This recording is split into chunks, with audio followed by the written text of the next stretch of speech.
Gidagsa sa mga debotong Katoliko ang mga simbahan sa nagkadiyang lugar sa Mindanao atol sa Palm Sunday. Ani report.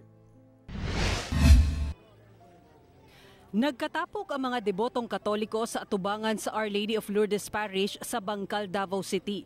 Kini aron mabinditahan ang ilang dala nga mga lukay atol sa Palm Sunday o Domingo sa Lukay. Kini mao ang timaan sa pagsugod sa Semana Santa kanusa misulod si Jesucristo sa Jerusalem. Mausab kini ang ulahing semana sa panahon sa Kwaresma. Napuno sab sa mga debotong Katoliko nga dunay bitbit nga lukay ang Immaculate Conception Parish sa Mintal, Tugbok District, Davao City nga gipahigayon sa gym sa gawa sa simbahan una nagsugod ang misa. Dungan nga gisaka sa mga deboto ang ilang dala nga lukay aron mabinditahan. Sa Iligan City, naglaray sa gawa sa St. Michael's Cathedral ang nagkadiang lukay nga gamiton alang sa pagbendita sa lukay. Iyahay og diskarte ang mga mamaligyaay niini, sama na lang ni Nanay Hermes Sumapia, 73 anyos, nga gibutangan og krus o di ba kaha rosaryo og litrato ni Jesucristo ang lukay.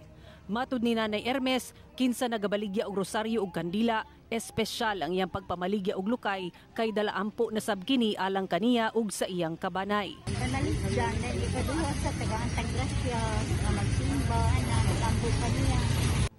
Napuno ang sulod og gawa sa simbahan sa mga magpabindita sa lukay nga gipahigayon una nagsugod ang misa.